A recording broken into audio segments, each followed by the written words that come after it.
Welcome back to Bullet Catcher Gaming. This is, of course, Ghost Recon Breakpoint. You may have seen 3 recent videos which went through survey results, which were put together by Sandylands, aka Sandy. We have another survey which some people may have seen and some people may not have seen. This one we feel is the most important one. This is about what is wanted in the next game. Now, Ubisoft have asked for the results for this, so that's why I'm thinking that this is most probably the most important of the surveys. We'd really like you to fill it out. The link's going to be in the description below, but we're going to take you through this survey right now, just to show you what questions are in there, and then please feel free to go and fill it out. And all of that will be passed on, and we'll also do a results video for that in a few weeks' time. Joining me on the video is some of our usual people from the channel, and we have Tyrant Slayer, aka Jeremy. We also have Marcus, aka Grandpa 8up, and of course the creator of the survey himself, which is Sandy, aka Sandylands. Thank you, gentlemen, for joining us. We are going to go through this and discuss it. There are 69 questions. So we are going to blaze through this. We're going to talk about some and kind of quickly skip over some others. We have a Discord. If you'd like to join that Discord, the link is in the description below. You can find Sandy's channel on there, and Tyrant, of course, Tyrant Slayer is on there, and Marcus. Everyone here is all on the Discord. You can come on and chat to us on there. So, gentlemen, the very first question: online requirement to play. Always, never, for updates only, or no preference. It's pretty straightforward, this one. I'd say personally, I mean, does anyone have any feelings on this one? I mean, I personally think it's really down to preference, but from what I've seen from people, they would like to have never. Yeah, I think this is applied already for technical reasons on Ubisoft's behalf. Plus, also we need to consider that we're now getting into the era of cloud gaming. So when you play a game on the cloud, you're not playing on your actual machine. You're playing on a virtual machine in Microsoft servers. Yes. So the online requirement. If you don't have the online requirement and you're playing on one of those servers, then it may not track your progress between playing on the road while you're driving to Vegas, and then come back home and play on your Xbox at home. Without that online requirement, there's a possibility that it may not sync your progress. Yes, of course. Right, we are going to get through some of these early questions quickly because there's so many. So, next question is, should crossplay be available at launch? Yes, no, or no preference? Sandy, what do you think of this one? I think it's definitely, it should be there. I know it was obviously talked about for Breakpoint and then it just disappeared at some point or another. But I think having it being there and giving people the choice on who they want, like being able to do cross-platform, should be an option. No, I agree with that. In-game content, unlocks and store purchases should be either saved to your Ubisoft account, should only save to individual character slots, or no preference. This is just, I mean, we've probably all got our own preferences on this, but this is just a very, I think, generic question that lots of different people will probably have very different answers for. So, I'd like to see this tied to the crossplay. So if I buy, say, the Mark 18 on one platform I play on, that using the same Ubisoft account, when I go over to my PlayStation, have that Mark 18 available as well. Yeah, that's exactly what I was trying to. That would be across on that. That would be very popular. If you do purchase a MK18 for all 3 platforms, why, like Jeremy was saying, you have all 3, the PlayStation, the Xbox, and PC. Why pay $5 each when you can have it with just your name and it'll be across all platforms? Yeah, Yeah, I totally agree. 100%. Right, this next question is one that is going to be a lot of people will be interested in. So, should gear score be included in any future Ghost Recon games? Yes, no, or no preference? My preference, and I think all of our preference, would be no, thank you very much. People will be entitled to their opinion. They are entitled to their opinion. Some people might want it, but from the overall community feedback that we've had over the course of this channel and the course of this game, it's a definite no for a lot of people. Anyone want to jump in and say anything on that? Oh, this is kind of black and white. I mean, we could have a fourth option that says allow the user to turn it on and off, like it is currently. Yeah, very to be true. fair. Yeah, agreed. Okay, so should the current survival and crafting mechanics be included in the next game? Yes, no, no preference. I like the crafting, because it gives you a chance to say, okay, I don't want to go spend my money, but let me play it like it is in real life. I got to go find the stuff to make a grenade or make my syringes. So I do like it. No, I think it just needs refined. Yeah. I agree. I think it's good to keep it in there to be able to make bandages and syringes and things like that. I think that's a good idea. I like the fact that it's on the spot. You don't have to be at a bivouac for it. Yeah. Right. Agree. Okay, next question. Should there be a class system for PvE? So, yes, Pathfinder, etc. No or no preference. Anyone got any opinions on this? I mean, I care less. I mean, if for some people who have the class preference, we currently have 7 classes. How many slots on a weapon wheel can you have for 7 additional slots? If you want the magic bullets from the sharpshooter, if you want the medic drone, do you want the engineer drone?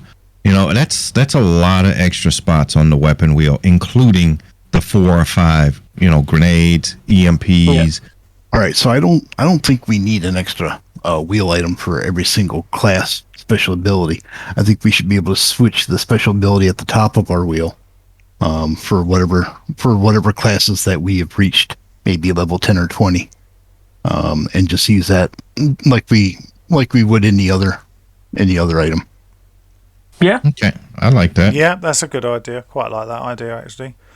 So instead of switching, in the bivouac or switching over to the Pathfinder class when you want to use the drone, but I would say you still have to switch in the bivouac for that, but you can't just switch out in the field. Yeah, I would say that those are things that you're given when you learn that skill, and just because you switch your class doesn't mean you've lost all your skills. I would say that once you've attained either level 10 or level 20, however they want to do it, I think class 10 are pretty much garbage. But once you attain that level, then it becomes available that you can take the tool that's available for the class that you've earned and put it in that spot. Yeah, I like that. Yeah, that's a good one. Okay, so next question. Should the next game continue to focus on future tech, so automated drones, etc., we focus on gunplay and small team tactics, both with the emphasis more on future tech, or both with the emphasis on the gunplay and the tactics?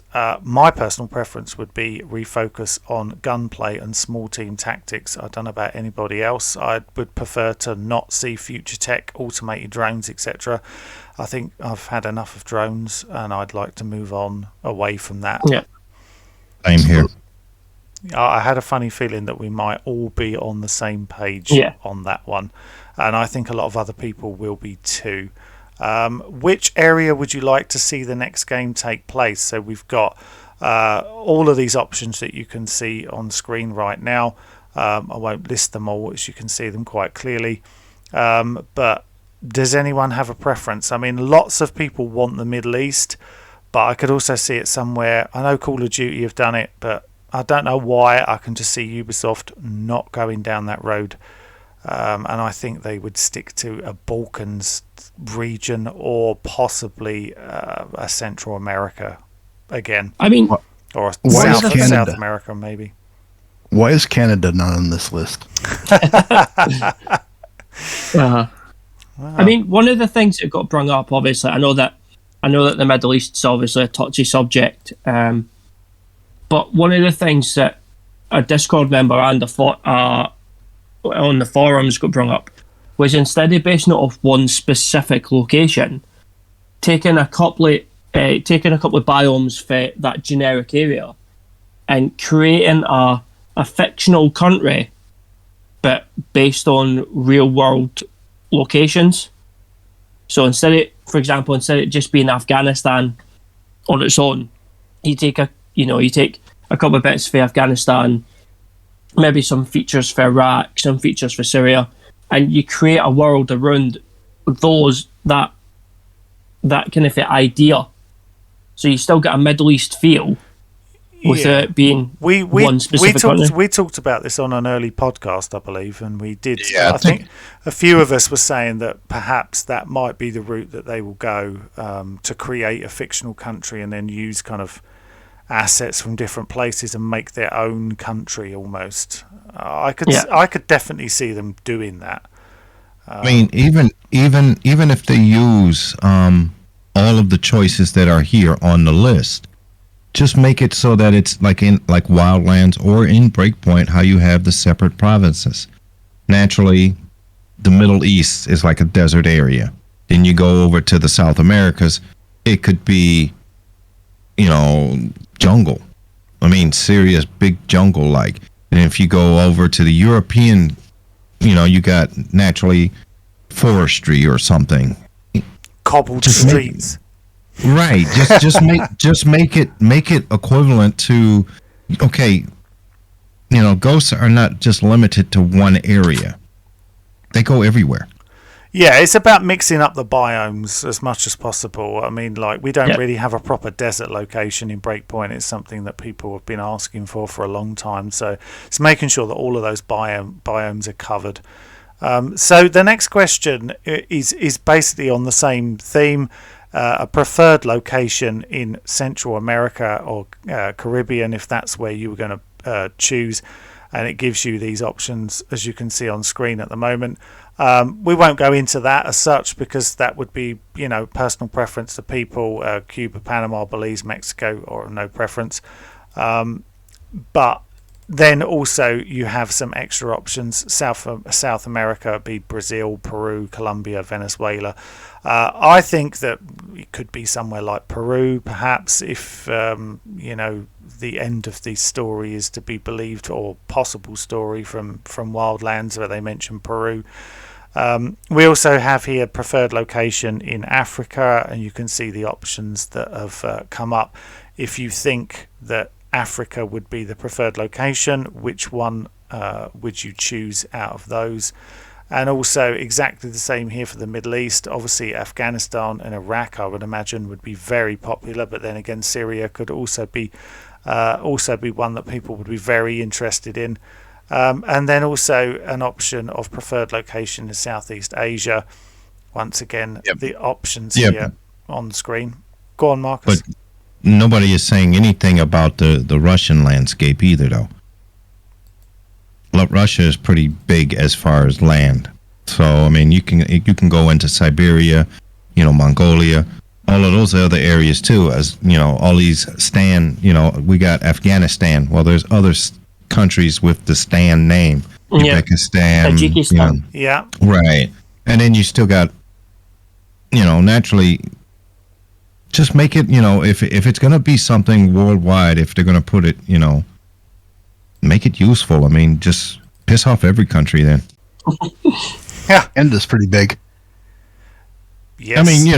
I mean, I know Europe is pretty big, and so, Australia is pretty big as well, but, Russia, I think, still takes over most of it. And it's got some interesting, location types in there as well. It's got a lot of the biomes covered. Right. You got your freezing cold and you got your desert zones. Then you got your normal zones. So yeah. Now this next question's a really interesting one, because I do think it might split people who enjoyed Future Soldier compared to maybe Wildlands. So should the game be open world, linear missions, a mixture of both, or no preference? I personally want to see open world again. What would you guys like to see?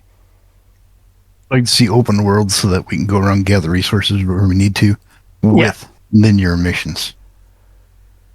Yes, agreed. I think that's spot on. Yeah. So the story is linear, but your resources are open world. That's Right. good. Yeah. Or you could go back to another mission that you've already played and replay it. Yeah, I agree. I like that. Yeah. Yeah. Okay. What year should the next game take place? I won't list them all. You can see them on screen right now. This is an interesting one because there probably will be a lot of difference of opinion here. What would you guys like to see if you had to choose one of these options? I mean, I think I'd probably go for. I thought 2022, 2023. Yeah, after Wildlands, before Breakpoint. Yeah. Yes, I'd probably choose that too. Yeah, I was going to say, something in between both of them. So that way you can kind of finish out Wildlands and then show the start of Breakpoint. Yes. Well, I mean, that's what Blind Prophet touched on in the books. So there's content material there if they wanted to go down that route. Yeah, agree. I like it. Yeah. I like it. Okay, so what type of main mission should the game be? We have 5 options that Sandy put together, as you can see right here. I'm going to be honest with you. I don't know whether I want to choose one of those overall. I mean, if I had to choose one, if I could only pick one, it would probably be to dismantle an international terrorist organisation. That's probably what I would choose because of, the game being about tier 1 operators. That would probably be the best fit. But I also wouldn't say no to some of the others either. Yeah. If they had the... I like the coup d'etat and I like the terrorist organization. If I could have either or, I would be happy. I mean, theoretically, they could, if you look at it, they could actually debate. So the international terrorist organization could have done the coup. Right. So, there's ways to mix that up. I would like this. I mean, it could be a combination of all. Now, let's say example, we got 5 choices here. Make it a 10 mission setup where it's 2 of each, and then you choose the path that you want to go through. Mm? Yeah, that's a I good. see. So instead of one long serialized storyline, we could have a team and follow them around the globe doing these various things. Right. So you get your first 2 missions of each, and then from there you choose. Okay, boom. Now you got replayability because now you want to know what happened with this section of it or what happened with that one. So you can start off with, let's say, example, the terrorist organization. You got your first 2. Okay, I'm going to go play that. That might be 10, 15 missions. Now you got to go and find out who did the coup. You got that. You got the first 2. It's all tied together, but at the end of those first 2, it says now choose a direction. Then you got 10 from that. So now you got possibly 50 additional missions, and it's all replayable. Well, not only that, but you could have them on various locations of the globe, and that would provide you with your biomes. Right. Yep. So the first 2, it says, okay, this is this one. You got first 2 missions. It takes you on all 5 of them. Then from there, choose which way do you want to go. Yep. Yep. Okay, so next question. Should the next game continue to focus on Nomad and his team, switch focus onto Hunter team, switch focus onto Walker's team, or introduce a whole new team, or no preference? I would go whole new team because I think that's what a new game needs. You can link in other characters if you want to during the story, but I'd like to see a new team. What about you guys? Absolutely. Yep. Yeah. New team. I just think Because then it starts. freshen it up as well. then it starts a new Clancy forward mission style. Now you've already know that Nomad is possibly on his last leg as far as, okay, this was supposed to be his last mission. Well, until he gets off the island, there's still the mission to go. But we don't know what Motherland is going to have in there at the end game. But at the same time, in between there, we learn of a new team, and then now it can happen after Breakpoint. Well, we don't know. He could die at the end of Motherland, for all we know. So, he may not ever be able to come back. We just don't know at this point, do we? So, very true. Yeah. But if we have a new team that we're in between Wildlands and Breakpoint, then after Breakpoint, they can start. Okay, hey, this is the team. We found out that Nomad died or went home and retired, whichever route that they choose. But we can use him as like the bowman, the future bowman. Yeah. Yes, that's a really good idea. A few people have suggested that, actually. It's a good idea. Did they not hint as well that it could, did they not hint in the Splinter Cell mission that it could end up going to somewhere like Echelon? I believe they did. I think they might have Yeah, but I don't think he said that was it was his preference. He says he said they could use a snake eater like you, and he pretty much poo-pooed that. Yeah, he turned it down because that was at the very end of it, just before he went up there and found Midas. Yep. Okay, so the next question is about extreme weather added into the game with a lot of options for hurricanes, monsoons, sandstorms, things like that. It's a yes or no answer. I think most people will probably say yes to this because I think it would just add a different dynamic to the game. If you had really intense snowstorms, things like that, it would make stealth a lot more interesting to be able to utilize some of these things. I don't see why. I mean, unless anyone's got a definite no, I think most people would say yes, put them in there, as long as they weren't, it would be better if you could have control over them. I think if you could maybe set how often they happen, because sometimes in games they put dynamic weather in, they make it happen too often or not often enough, I mean, even in Breakpoint, I don't think in my game I don't seem to get that much rain, where other people say they get loads of rain, and it's just basic rain. I'd like to see really heavy rain that you can barely see your hand in front of your face sometimes. So I think that would be interesting. So would you like to see a day and night cycle for NPCs and enemy AI? Yes or no? Yes. Yep. Agree. Because in Wildlands, the NPCs and the civilians were not on the streets at night. They were in their huts bunking down. Yes. Yep. Absolutely. And it makes the world feel alive. It does. And the next question, it actually is a follow-on as such to this, so we can discuss that at the same time. So should NPCs have a daily work and life routine for driving, etc.? Oh, hell yes. Yeah. I think that's really important to have that in there. Like you said, to make the world feel alive. Yeah, because see, if you go through a base, and it could be, let's just use Walker's base as an example because we all know it's pretty big in size. And it's supposed to have the most troops at it. So you got to have a rotation for the night shift because everybody can't work 24/7 like they do now in Breakpoint. But if you got them, couple hours on guard duty, you see them going in, getting the guy. Now the guard shack is empty. Now you can sneak in, get in the base, and then the next guy comes back to his post. Or just make it realistic because you can't. No one stays up 24/7. Yeah. Very, very true. Absolutely, I think this is an absolute yes. I mean, I'd love to see bring your ghost to work day. I think that would be great too.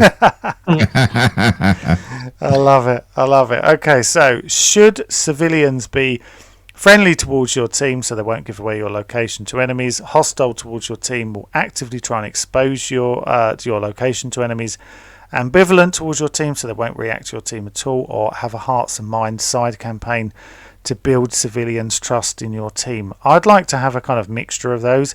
I'd like to have them be hostile towards your team, but the more that you do and the more good you do, the more they will help you out. So kind of a mixture of that with the hearts and mind campaign is what I'd like to see. That's what I meant. That's what I meant with hearts and mind. Well, that's what Sandy and I discussed. If you're performing missions for them and doing well, then it's almost like an sliding skill.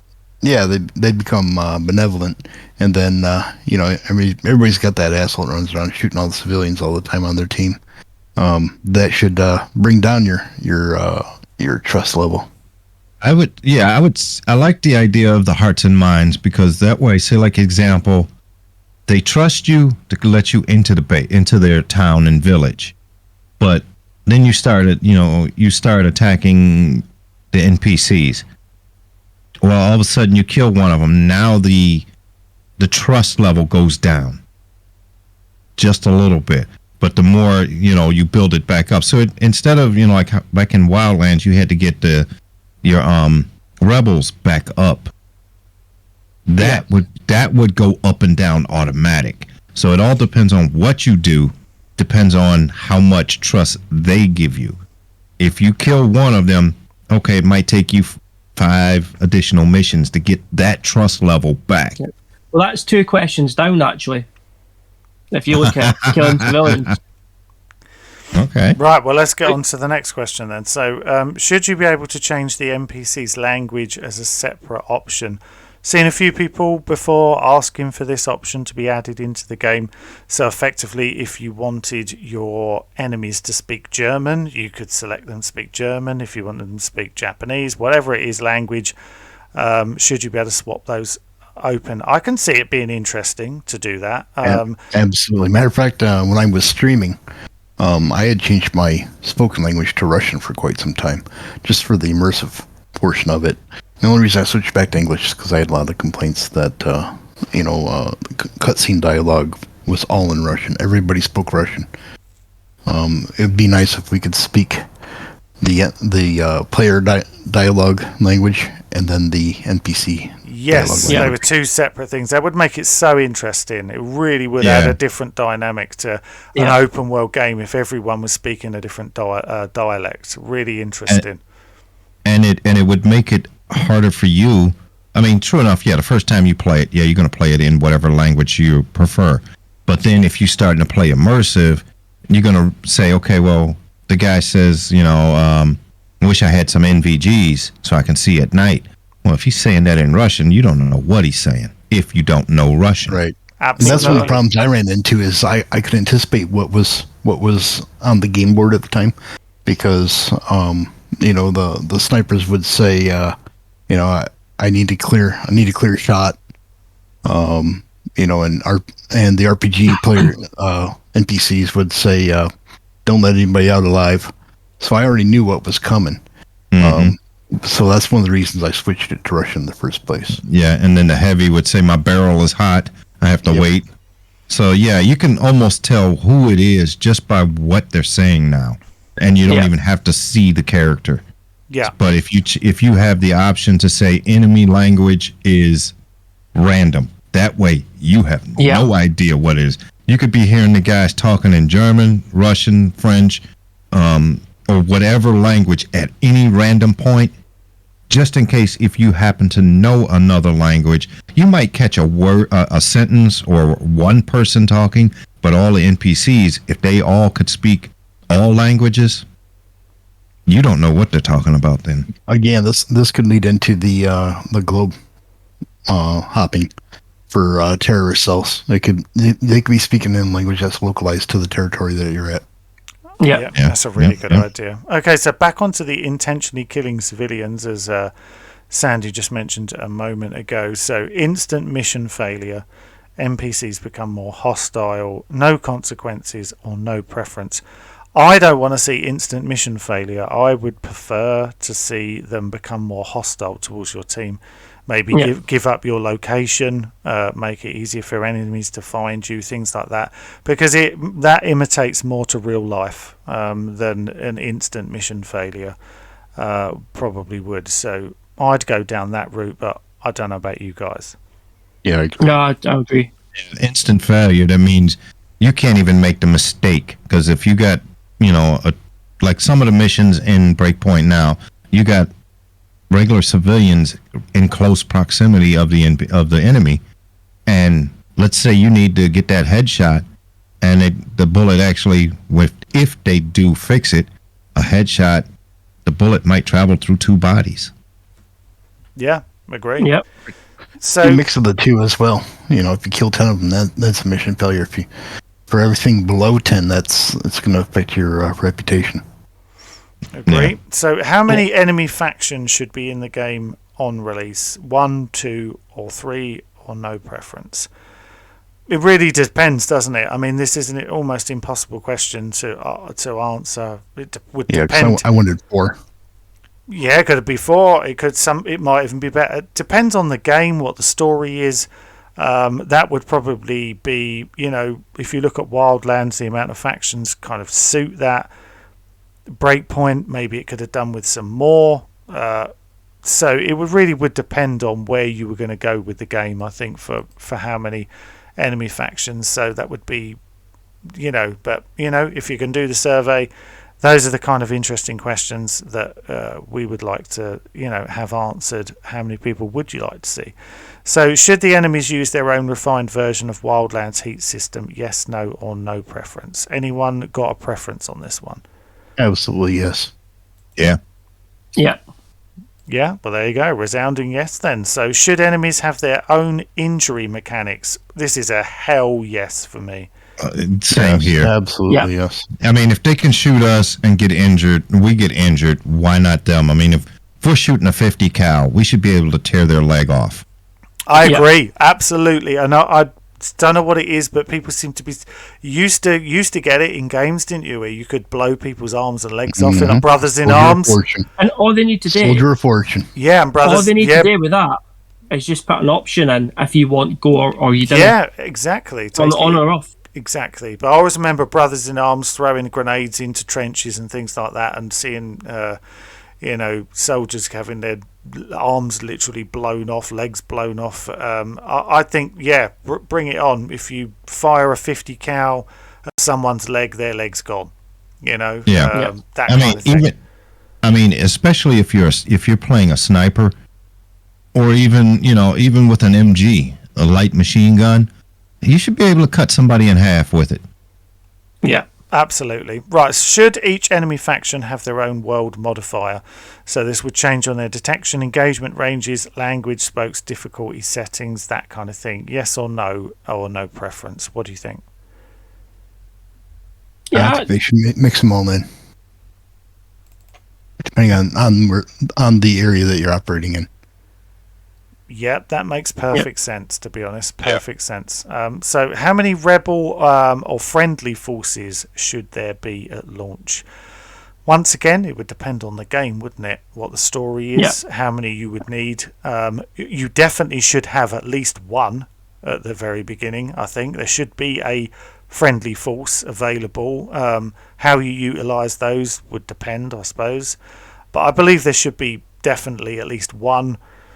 Maybe there would be calls to have 2, but I can't remember the exact name of this title, but I remember the character's name, and the game was he had some type of claw that he could fling out, and you can zip with it. But the character's name was Recon, and you could go in this particular game. There were like 5 factions, and there was an enemy. But you're talking about Just Cause. Okay, that's the name of it. So you had the 5 factions plus the enemies, and you could either, be good with this one, but then turn on them at the same time. Yes, I know what you're talking about. So have something like that. You can be with them until you get all the intel and missions completed with you on that. But then if you turn on them, they start turning on you. Plus, the game's enemy is included on it. So, like the Unidad and the packet and what's the other group on Wildlands? Santa Blanca. Yeah. So imagine now at the very end of the game when we were trying to go and get Sueño, you had the rebels against you. Yes. Yeah, I see what you mean. Yeah. That would make an interesting dynamic, effectively. Yeah. So if you turn on them, you got to ask another group of rebels to help you, or you just got to figure out how to survive and make new alliance with them by doing something to help them again. So make that a constant thing going, no matter what. I mean, we've all beaten Breakpoint, but your alliance with the rebels would need to be kept. Yeah, that makes sense. That'd be interesting. It would last stability for the game as well. So should friendly forces have an upgradable skill tree? This would be used to level up rebels, friendly forces to make them more efficient fighters. Personally, I don't know how important this would be, but I would have no issues with them adding it. Yeah, that's like the Wildlands tree again. Yeah, I agree. Yeah. Yeah. So okay. I mean, to get better equipment, okay, yeah, I could see it. But as soon as you turn on them and you ask for a helicopter, they're going to send you a police helicopter instead of a Black Hawk. Yeah, that makes sense. More civilianized. Yeah. Yeah. That's a really good idea. Okay, so would you like to see specific faction missions in game that affect the game world, so including kind of secondary storylines and separate rewards? Basically what we had in Breakpoint at the very beginning that was dropped pretty much almost immediately when they realised they needed to focus on other things. I would say yes for this, for me personally, because I think if you can make an interesting enough storyline that you can fit separate things into it to kind of make that story broader, wider throughout the game, how that story is being affected in different areas that you might be doing faction missions in. But then again, a new game might come along and decide that they're not going to do faction missions anymore. They might do it a completely different way. Or this goes back to what 8up was saying about, if you've got 5 different factions and each of them's got their own separate storyline, that's a lot of different replayability, especially once you start going back and forward and, you turn on them or they turn on you. So I think that it could add quite a lot of replayability. Yeah, agree. And then if they continue to do like the 10 or 12 factions that change daily, then your storyline stays the same, but the missions change. So they can still do the faction missions. Yeah, 100%. So which would you prefer in game as a safe location to rest? Bivouacs, safe houses, FOB patrol bases, a mixture of all three. No preference at all.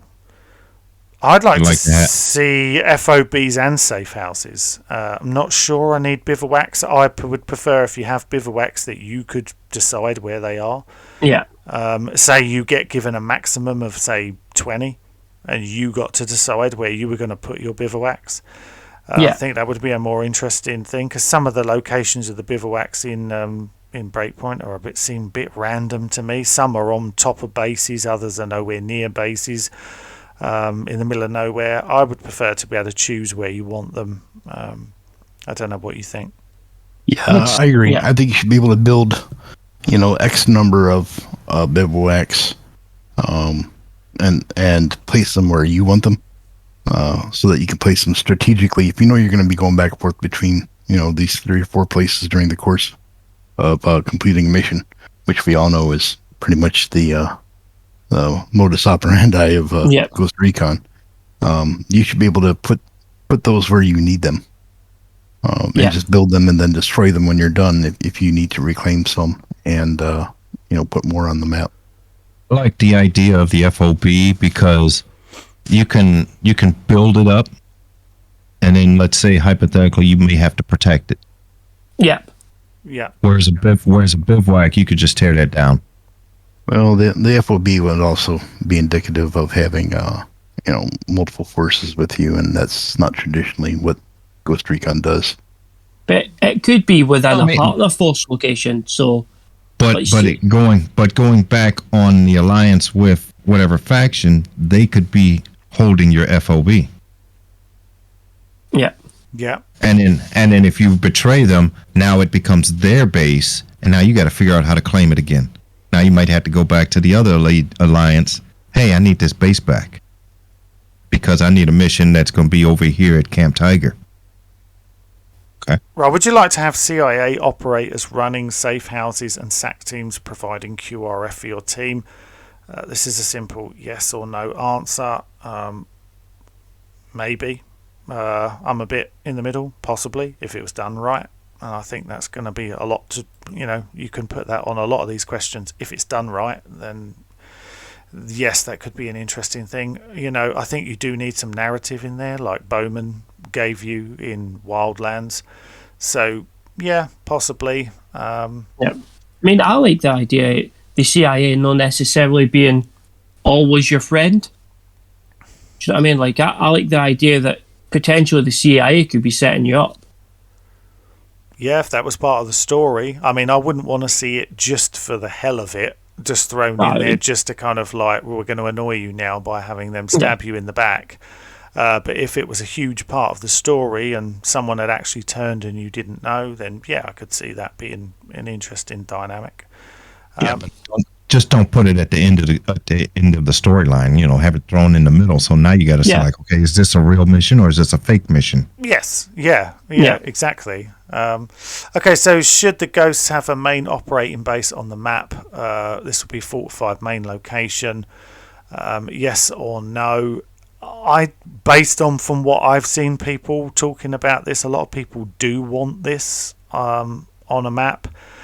But then again, going back to what Jeremy just said a few moments ago, it does go against what kind of Ghost Recon is really about.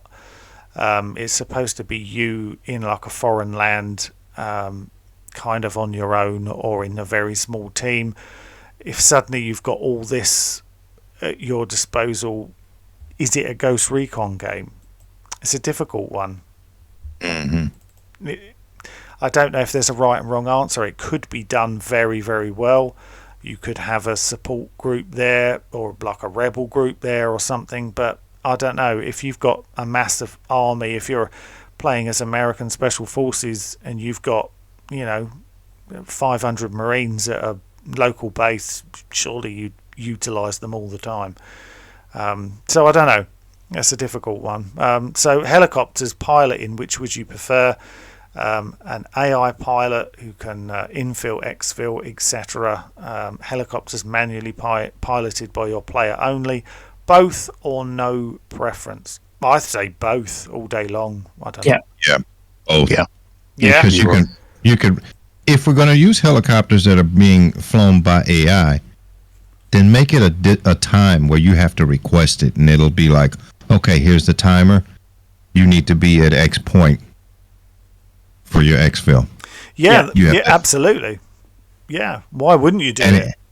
And if you miss your time, you lost your bird. Yeah, that would make the game so much more interesting. So, which controls do you want on those helicopters? The classic Wildlands controls, current breakpoint options. Choose either. No preference. I think we'll all agree you've got to choose either, because some people like them, some people don't. Put both options in there. Have the best of both worlds. Surely, some of these types of questions, I think, I always look at it as in say, well, why choose one if they could give you both? To me, that makes perfect sense. So helicopter fast roping, would you like the ability to fast rope? Yes or no? Surely, once again, this has to be yes. But then again, it might not be. Does everyone think the same? Yeah, I'd like to see absolutely. I'd like to see it. I mean, not just over and over. Yeah, same here. I mean, you got the item on the helicopter. Why not just add it? Yeah, it's got to be one of the things that comes up. Since this game came out, it's come up the most. It came up with Wildlands as well, to be fair. Well, So, the funny thing is that helicopters currently have the bar for attaching your fast rope too. yes, Exactly. exactly. So, good point. So, should all military helicopters in game have the ability to fire chaff if an enemy has a missile lock? So, yes, player activated. Yes, automatic response. No or no preference. What do you guys think? This one's an interesting one. I would say yes, player activated. Yeah. Because I think that would add a new dimension, because you do have the ability to look backwards while you're in your chopper. So if you have your HUD turned off and that missile is coming in, it'd be nice to have to switch your camera view to the back view to see how close that missile is, and have the chaff only be effective within a certain range. Yeah. Yeah, I agree. So, go on, Marcus. I would say that depends on the helicopter. Little birds may not have shafts, whereas the Black Hawk would. Well, then give us the option to throw a teammate out of the chopper. But you see where I'm getting at with that, because naturally you don't have every airplane or fighter jet that has shafts. But then Well, you got reduce the amount of chaff too, based on the size of the chopper. Yeah. I can go with that. You could have one pod on the little bird and then 3 pods on the larger ones. So basically, make it how probably most players will want it. Make it realistic. If the helicopter would have it, then give it to it. If the helicopter would not, then don't. Right. I'll go with that. Yeah. Okay, so this next question, we're going to kind of skip over because we have answered it in one of the survey results videos, which was weapon-mounted ground vehicles. What would you prefer them to be armed with? We did cover this one, but obviously it's still in here as well, so you can still go in and fill this one out on this one, but we did discuss this on a previous video, so we will skip over that one. I'd like a t-shirt launcher on all my vehicles. Oh, hell yeah, t-shirt launcher. Yeah, Yeah. 100%. Should all vehicles be fitted with weapons and have a limited ammo number? If people want realism, then the answer should be yes. If you don't want realism, then the answer should be no. I mean, that's how I see it. I don't know about you guys. The Well, option. I guess Because it depends on if they're going to track it with the vehicle. I mean, how many times do we pick up rifles off dead patrolmen who haven't fired a shot? It's only got 3 rounds in the magazine. Yeah. Yeah, that's very true. Yeah, 100%. Should all vehicles in the game have a fuel gauge, giving the possibility of running out of fuel? Well, once again, this is going to depend for me on the type of game that you're getting, because in Wildlands, vehicles were utilised so much. I mean, everyone that you speak to plays Wildlands. You use vehicles in Wildlands. They are an important part of the game. In Breakpoint, vehicles are not really important at all. It's just helicopters. Yeah. Who you do not need to use a ground vehicle in Breakpoint literally at all.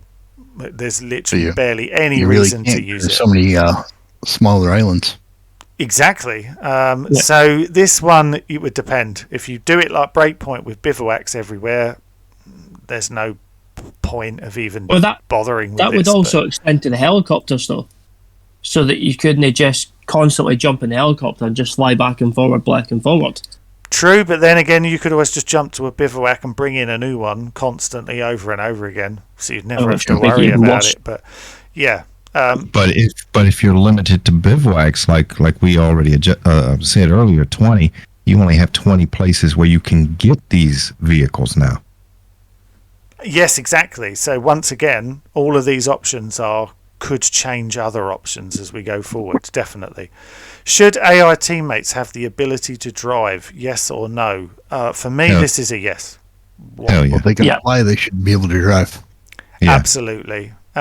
I mean, they do it on other games, and Ubisoft have done it before on other games as well, so there's no reason why they can't do it. They did it on one of the missions where you had to jump in the vehicle with one of the guys to go across the wall. Yes. Yes, the software engineers. Yeah, true. I mean, he drove slow as fuck, but he drove. Should we have the ability to give individual commands to AI teammates as well as team commands? For me, this is a yes. If you can have AI teammates in it, which, to be honest, there's no way they won't put them in there from the start this time. I think they've learnt their lesson. So, yes, because to me, I'd turn them off all the time. I think you guys have them turned off all the time. And that is pretty much because they just follow you around everywhere and you can't really tell them what you want them to do. Not properly. Having 4 commands for a team is not really a team. You know, I might want one guy on the top of a ridge line. I might want one guy with me. And then the last guy I might want covering our flank. And at the moment you can't do that. They just mill around and do what they want. It has to be deeper than that if you're going to have AI teammates. I mean, other games did it better 20 years ago. You're talking about SOCOM. Yeah, can't help it. Sorry, but it's they did it better then. So there's no reason why you can't. It shouldn't be happening now. No, it really shouldn't. They've got to be in there, and even the ability maybe to jump into. If you have AI teammates turned on, why not be able to jump into that teammate? If you haven't turned off, then obviously it doesn't matter. But why not be able to jump into that character? You know, you press one button, you jump into that character, so you can get to put them in exactly the positions you want them before you jump back to your own character. A bit like Conflict, Desert Storm did. Yeah, I mean, you already have the ability to change your loadout, so you know. Why not switch between them? Yeah. Yep, why not switch between? Well, because then you don't have to worry about trying to position them. You just go and move them exactly where you want them. You want a sniper in a bell tower, then you just run him up there yourself, put him at the window. That's where you want him to stay. And then you just press hold, you jump back. That character's going to stay there and snipe from that bell tower window or whatever it is. You know, it's a nice way to set up your team and exactly how you want them. So until a tank shoots the bell tower. You're thinking of Saving Private Ryan now, aren't you? Yeah. That's why I chose Bell Tower. You just read my mind. Great film. Should AI teammates have a similar injury system to your character? Yes, for me, all day long. What do you guys think? Yeah. Yes. Absolutely. I mean, they should be no different than if you had a live player in a multiplayer co-op session. I also think if you start a mission with that character and they get killed, then that's it. They can't come back until you've at least finished that mission. You should lose all use of that character if they get killed. It sounds like Jeremy's Spectre missions. Yep. Yeah, very similar to that. Yeah. Mm-hmm. So, injured teammates, would you prefer to carry an injured teammate so the teammate can't fire, drag an injured teammate can fire, both but randomly generated? I think they should be able to fire because in real life, you know, if you look at a book like Lone Survivor, I believe someone was being dragged along on someone's shoulders while the other one was still shooting. So, it's really. Yeah, I would say both, but I wouldn't randomly generate it. I would have it based on how injured that player is. Yeah, I would say that's what I was going to bring up. Yeah. That's maybe how I should have worded it. You know, obviously depending on the level of injury. Yeah, generates how it works. If they're dead, all you need to do is just grab the dog tags and come back and get their body later.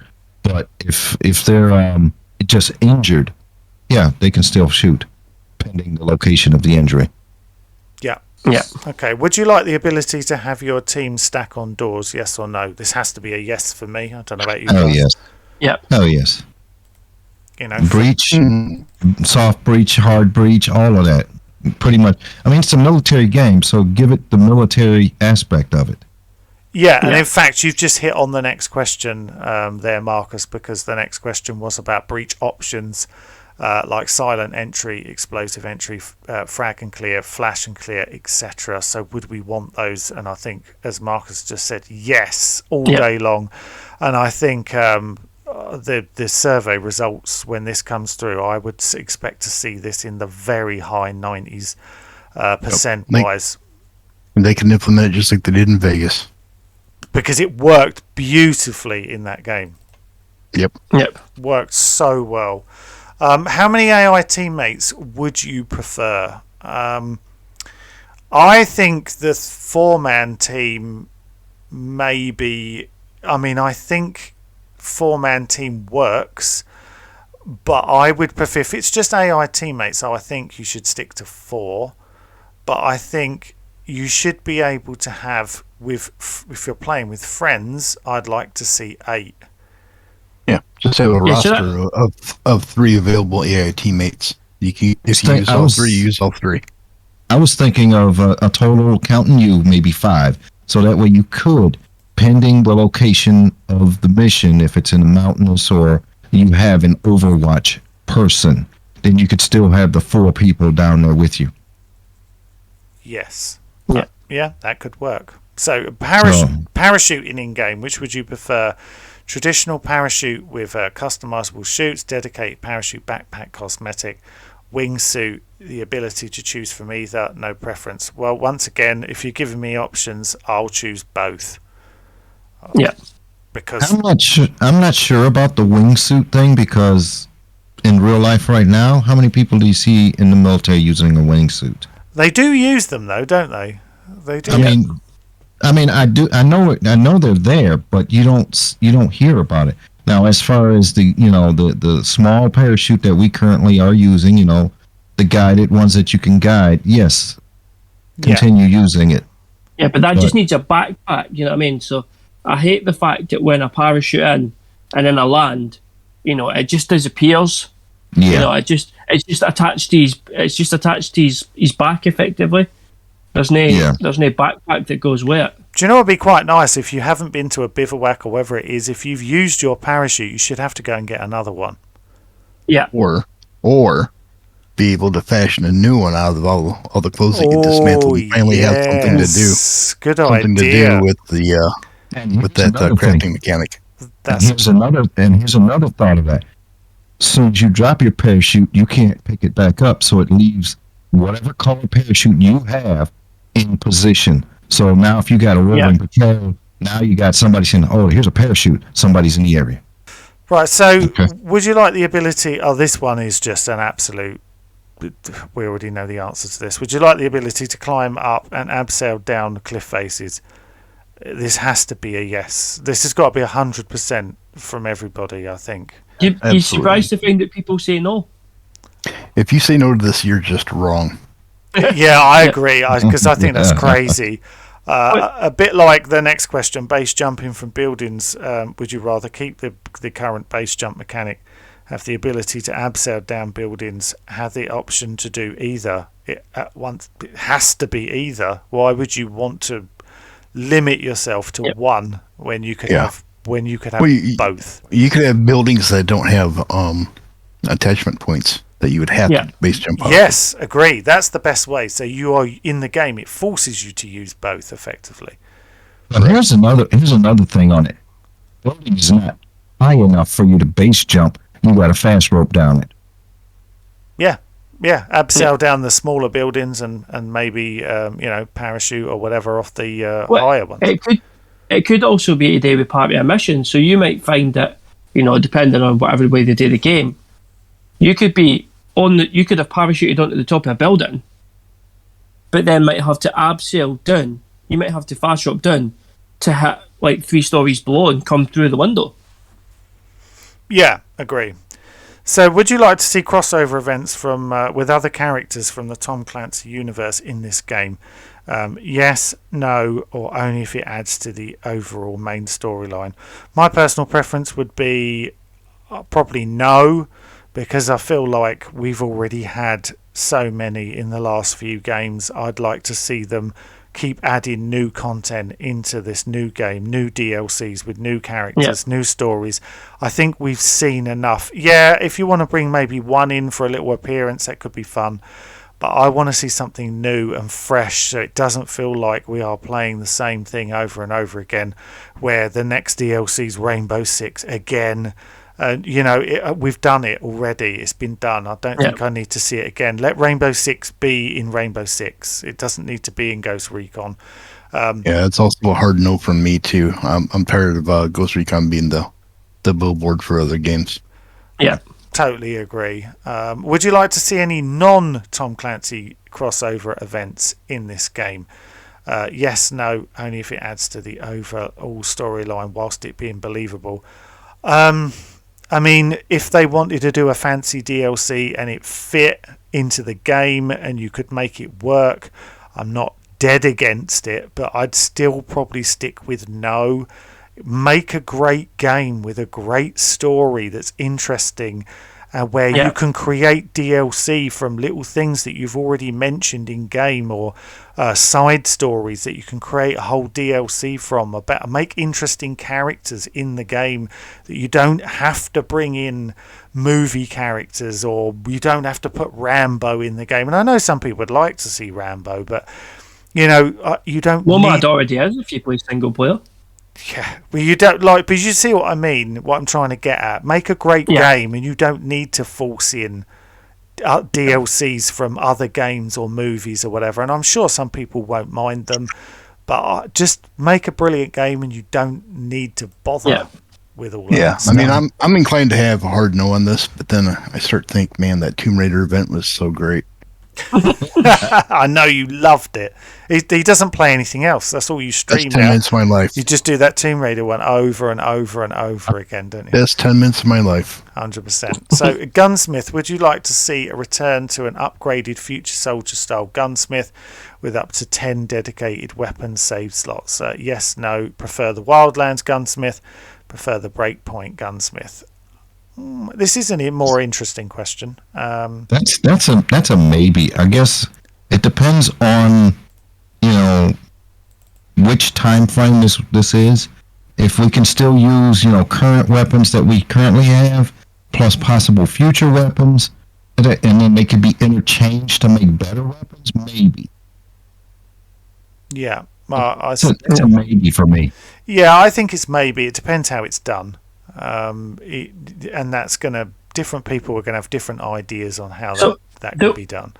The way I kind of looked at it was that if you had up to say you had 10 weapon slots, and you decided that you were going to customize a 4160 what you want, put in the weapon slot, and every time that you went to an armory or you went to a bivouac location, you could then just go into that quick menu, like your 10 save slots, and choose their weapons first, instead of having to scroll through every other weapon.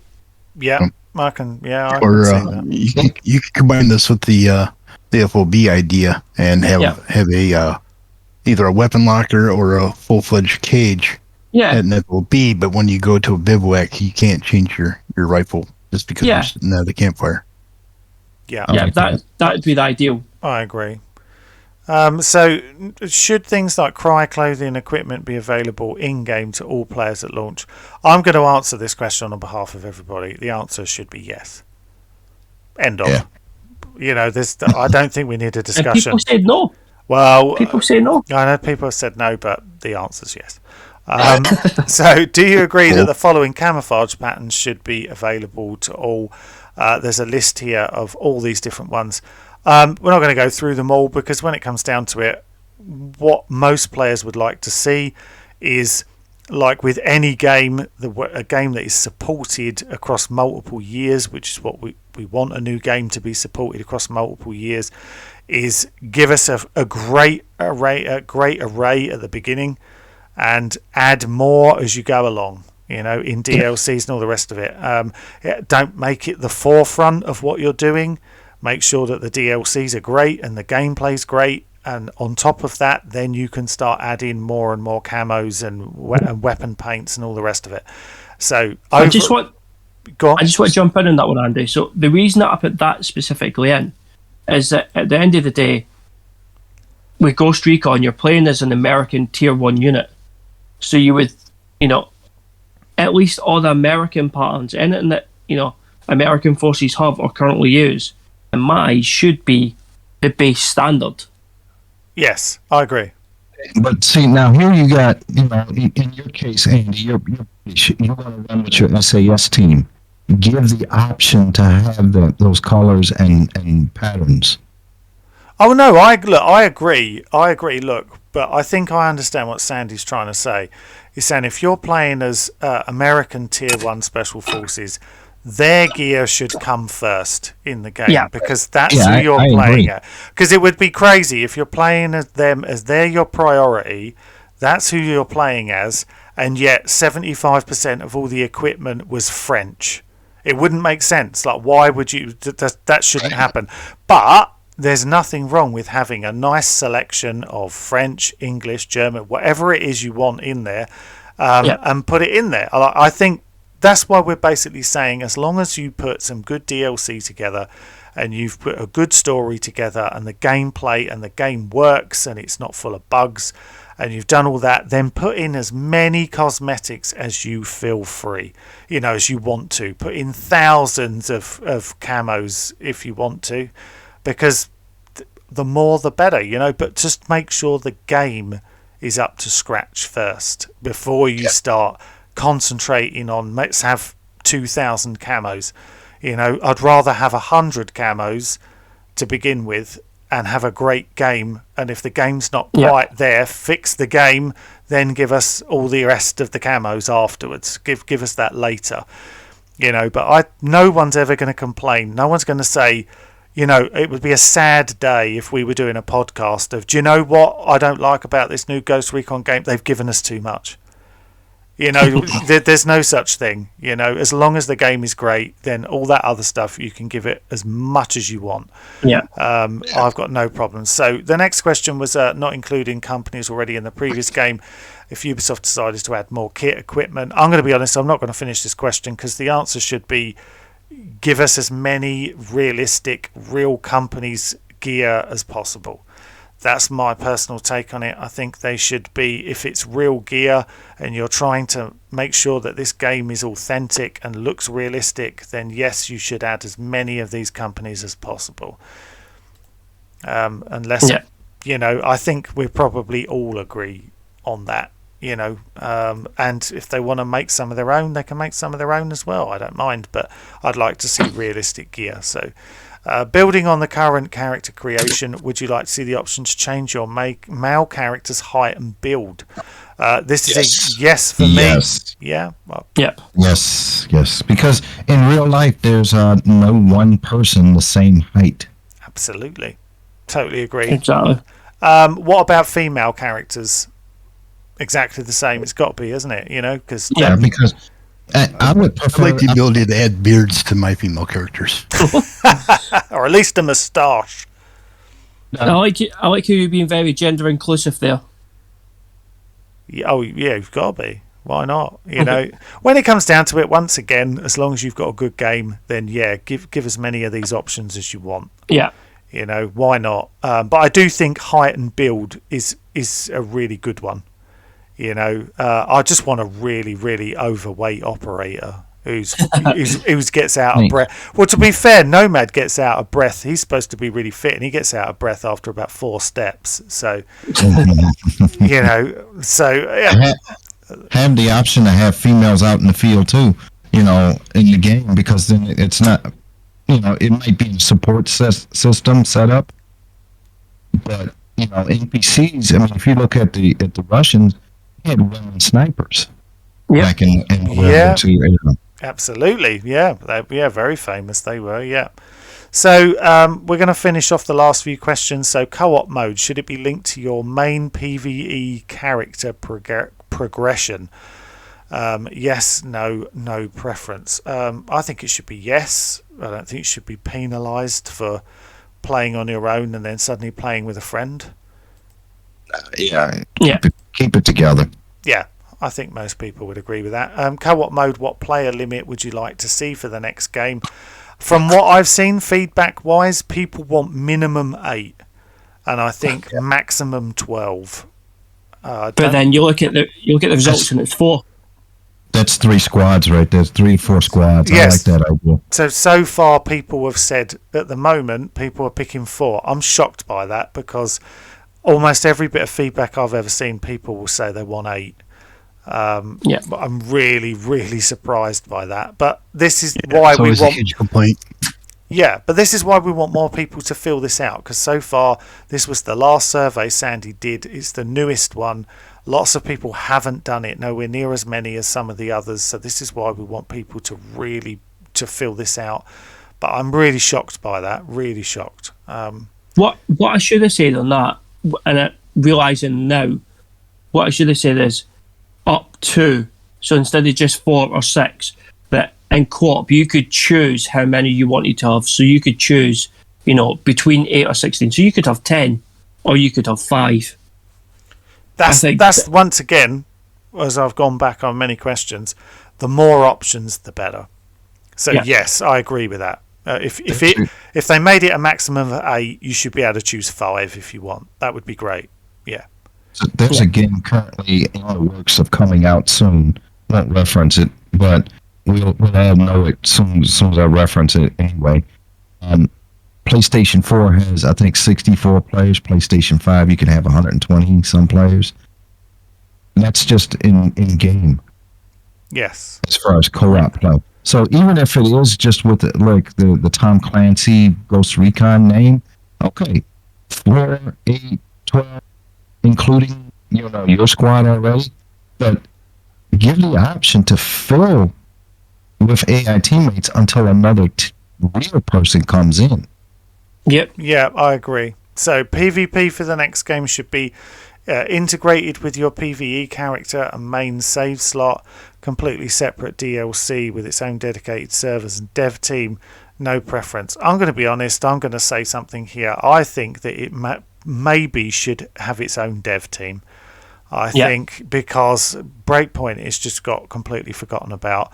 It may be a group of people who work solely on that, and I think it should be separate from the main game.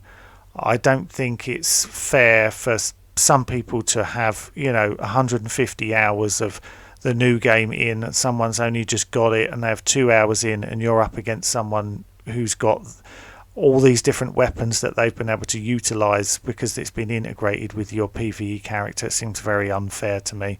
Yeah. But a definitely separate dev team working on it so they can keep maintaining it, looking after it, and making sure that it's running completely properly. So PvP team numbers, what would you prefer? The options are on the screen at the moment. Personally, I think it needs to be bigger than what it currently is. I think 8v8 would be nice. I also think that they should try and come up with a PvP mode that utilizes the main map as well, not just the like a separate mode even, where you could use the main map and have, let's say you had 16 players, you could have 4 groups of 4 all hunting down the same objective, having to fight each other. I think that's a totally different so way of playing obviously the game. I put that in there as 6 teams of 4 or 3 teams of 8. Yes. I should have really said all or some, because I think having that option to have 6 teams of 4, all with their own objectives, just adds to the game. Yeah, I agree. So which game modes would you like to see? We've got a list here. For me, put as many game modes in as you can. Why push us? Why hold back and only have 2 or 3? I think most people would probably enjoy most of those game modes that are listed here. Yeah, not necessarily team deathmatch, but HVT rescue, sabotage, stuff like that. What real life situations is. Nobody in real life is actually just running around, gun and run team deathmatch, especially in a PvE setup. Yeah, I agree. Yeah, have some type of objective. I mean, even like the faction Ghost mission. War already is team deathmatch. Yes. Yeah, but even give them some, for PvPs, give them some options like, okay, we got to go rescue this person. Your teammate is on, one of your teammates is actually captured. Well, now you got to go rescue him. Yeah. Well, I was going to say something similar. So you could have it that, so for example, your hostage rescue, one of the other factions or one of the other co-op teams could have a kill mission on them. Do you know what I mean? So it could be that you're trying to rescue somebody that they're trying to assassinate. Yeah. Yeah, that's a really good idea. Yeah, I remember it Killzone 3 had did assassination really well. An assassination mission online. It was really, really good. And I think I'd like to see that brought back. You don't see that enough in a lot of games. Assassination's a great. I It's a like great I like mode. that. Absolutely. In PvP, which would you prefer? An individual class system, a faction-based class system, no class system, or no preference? Once again, it's really dependent on. Everyone's probably going to have different opinions on this. Sometimes I wonder if no class system would be a better option. There's a lot of no preference in this one. I lean that way too. You can't I think- use half of the stuff that you have for your classes anyway in the game in the PvP anyway. If you're the engineer, you can't use the little drone. Exactly. So you're already got some that have got more power effectively than others, because some you can and some you can't. Right. Sorry, You Jared. can't you can't use your drone for recon purposes just in general No. because so why have the drone in there? I mean, you can go and get the drone from said point. Okay, now you can use it for recon, Yes. but you still can't use the engineer's drone to shoot a couple enemies. Yeah. Jeremy, what was you going to say? I was just going to, I'm against the class system because it introduces inherent skills. I think we should all start out as basic GIs, and as we achieve different things, those skills lend themselves towards being a sniper, or being a recon, or just being a general ground troop. Yeah, I totally agree. That's the way I think you should start, with nothing and build yourself up 100%. Should every faction in the main game be available in PvP? Yes, no preference. Difficult question to answer because it depends on what the factions were like. But to be honest, it maybe yes, possibly. I don't have anything against that. I don't know if anyone else does, but I'd probably say yes.